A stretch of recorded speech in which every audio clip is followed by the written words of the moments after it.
ವೀಕ್ಷಕರೇ ನಮಸ್ಕಾರ. ವಿಕೆ ಡಿಜಿಟಲ್ ನ್ಯೂಸ್ಗೆ ನಿಮಗೆಲ್ಲ ಸ್ವಾಗತ.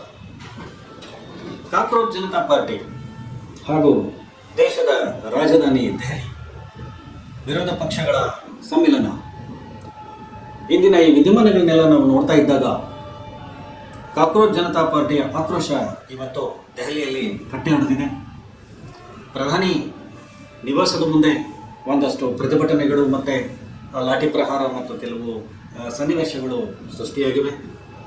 ಕಾಕ್ರೋಚ್ ಜನತಾ ಪಾರ್ಟಿಯ ಸಹಸ್ರಾರು ಮಂದಿ ಜಂತರ್ ಮಂತರ್ ಹಾಗೆಯೇ ಪ್ರಧಾನಿ ನಿವಾಸದ ಮುಂದೆ ಧರಣಿ ಕೂತಿರ್ತಕ್ಕಂಥದ್ದು ಕೆಲವು ವಿದ್ಯಮಾನಗಳು ಇವತ್ತು ಚರ್ಚೆಯ ವಿಷಯ ಆಗಿದೆ. ಹಾಗೂ ಅಂತಾರಾಷ್ಟ್ರೀಯ ಮಟ್ಟದಲ್ಲೂ ಕೂಡ ಇವತ್ತು ಚರ್ಚೆ ಆಗಿರ್ತಕ್ಕಂಥ ವಿಚಾರ.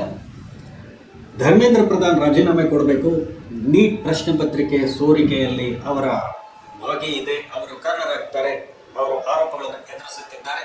ಈ ಕಾರಣಗಳಿಗಾಗಿ ಅವರು ನೈತಿಕ ಹೊಣೆ ಹೊತ್ತು ರಾಜೀನಾಮೆ ಕೊಡಬೇಕು ಅಂತಕ್ಕಂಥ ಒಂದು ರೀತಿಯಲ್ಲಿ ಪ್ರತಿಭಟನೆಗಳು ಶುರುವಾಗಿದೆ ಅನ್ನೋದು. ಇದೇ ಸಮಯದಲ್ಲಿ ಯುವ ಸಮೂಹ ಒಂದಷ್ಟು ಆಡಿರ್ತಕ್ಕಂಥ ಮಾತುಗಳನ್ನು ನಾವಾದರೂ ಯಾರು ಕೂಡ ಅದನ್ನು ಒಪ್ಪಲಿಕ್ಕೆ ಸಾಧ್ಯ ಇಲ್ಲ ಅಂತಕ್ಕಂಥದ್ದು. ಯಾಕೆಂತ ಹೇಳಿದ್ರೆ ಸಮಸ್ಯೆ ಇದೆ, ಸಮಸ್ಯೆಗೆ ಪರಿಹಾರವನ್ನು ನಮ್ಮ ವ್ಯವಸ್ಥೆಯಲ್ಲಿ ನಾವು ಕಂಡುಕೊಳ್ಳಬೇಕು. ಅದಕ್ಕೆ ದೇಶದ ಸಂಸತ್ತಿದೆ, ದೇಶದ ಪ್ರಜಾಸದನಗಳು ಮತ್ತು ದೇಶದ ಹೊರಗೆ ಮತ್ತು ಸದನ ಮತ್ತು ಹೊರಗೆ ಮತ್ತು ಒಳಗೆ ಇದರ ಬಗ್ಗೆ ಚರ್ಚೆಯಾಗಬೇಕು. ಮುಕ್ತವಾದಂಥ ಒಂದು ಚರ್ಚೆ ಆಗಬೇಕು, ಪಾರದರ್ಶಕವಾದಂಥ ಒಂದು ಚರ್ಚೆ ಆಗಬೇಕು. ಚರ್ಚೆಯ ಮೂಲಕ ಈ ಒಂದು ಸಮಸ್ಯೆಗೆ ನಾವು ಪರಿಹಾರವನ್ನು ಕಂಡುಕೊಳ್ತಕ್ಕಂಥದ್ದು ಒಂದು ಪ್ರಜಾತಂತ್ರ ವ್ಯವಸ್ಥೆ ಅಂತ.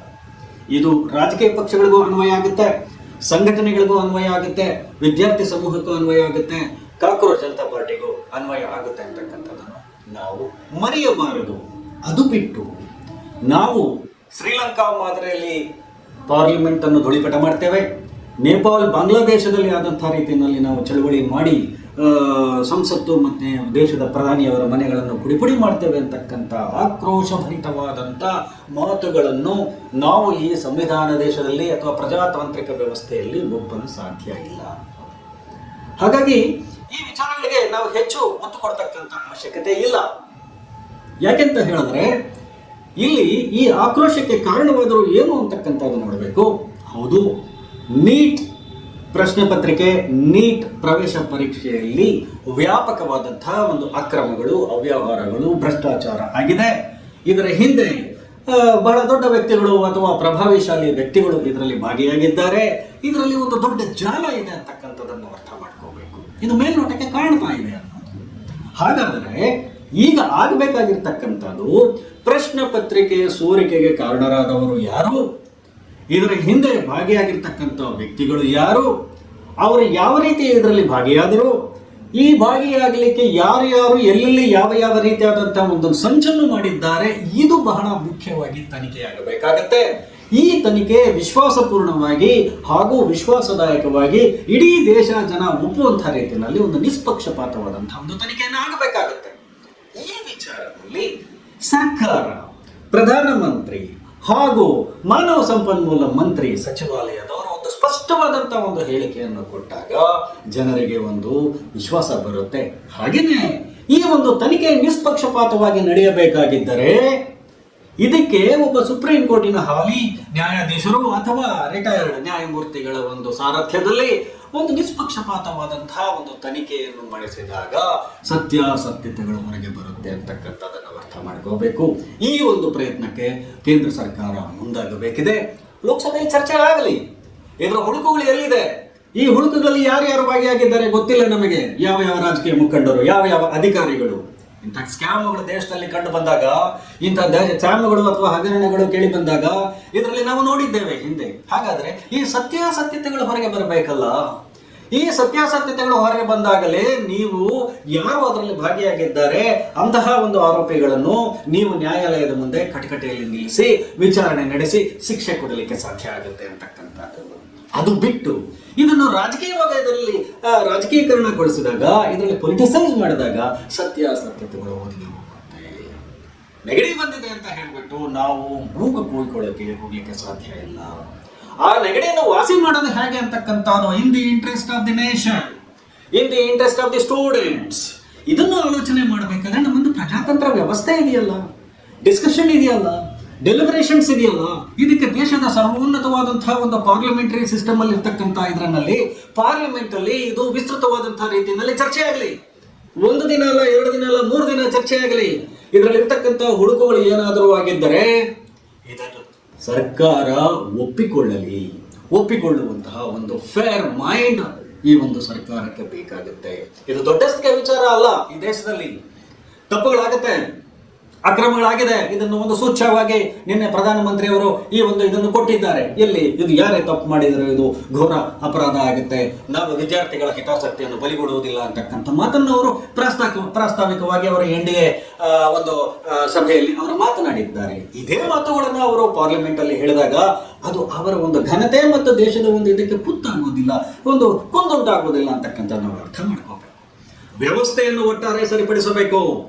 ಈ ದೇಶದಲ್ಲಿ ನೀಟ್ ಪರೀಕ್ಷೆ ಜಾರಿಯಾಗಲಿಕ್ಕೂ ಮುನ್ನ ಕರ್ನಾಟಕದಲ್ಲಿ ಒಂದು ಅತ್ಯುತ್ತಮವಾದಂತಹ ಪರಿಣಾಮಕಾರಿಯಾದಂತಹ ಪಾರದರ್ಶಕವಾದಂತಹ ಎಲ್ಲರನ್ನೂ ಸಮಾಧಾನಗೊಳಿಸುವಂತಹ ಒಂದು ಕಾಮನ್ ಎಂಟ್ರೆನ್ಸ್ ಟೆಸ್ಟ್ ಅಂತಕ್ಕಂಥದ್ದನ್ನು ಬಹಳ ಚೆನ್ನಾಗಿ ಕರ್ನಾಟಕದಲ್ಲಿ ಒಂದು ವ್ಯವಸ್ಥೆ ಇತ್ತು. ಮೆಡಿಕಲ್ ಅಂಡ್ ಇಂಜಿನಿಯರಿಂಗ್ ಮತ್ತು ಡೆಂಟಲ್ ಕೋರ್ಸ್ಗಳ ಒಂದು ಪ್ರವೇಶ ಪರೀಕ್ಷೆ ಅತ್ಯುತ್ತಮವಾದ ರೀತಿಯಲ್ಲಿ ಕರ್ನಾಟಕದಲ್ಲಿ ನಡೆದಿದೆ ಅಂತಕ್ಕಂಥದ್ದನ್ನು ನಾನು ಯಾಕೆ ಇದನ್ನು ಕರ್ನಾಟಕ ರೆಫರೆನ್ಸ್ ತಗೊಳ್ತಾ ಇದ್ದೀನಿ ಅಂತ ಹೇಳಿದ್ರೆ, ಸಿಟಿಸನ್ ಆಫ್ ಇಂಡಿಯಾ ಅಂತಕ್ಕಂಥವರು 1993-94ರಲ್ಲಿ ಕರ್ನಾಟಕದ ಹೈಕೋರ್ಟ್ನಲ್ಲಿ ಸಾರ್ವಜನಿಕ ಹಿತಾಸಕ್ತಿ ರಿಟ್ ಅರ್ಜಿ ದಾಖಲು ಮಾಡಿದಾಗ ಸುಮಾರು 2-3 ವರ್ಷಗಳ ಕಾಲ ಇದರ ಬಗ್ಗೆ ಒಂದು ದೊಡ್ಡ ಒಂದು ಲೀಗಲ್ ರಿಸರ್ಚ್ ಆಗುತ್ತೆ ಕರ್ನಾಟಕ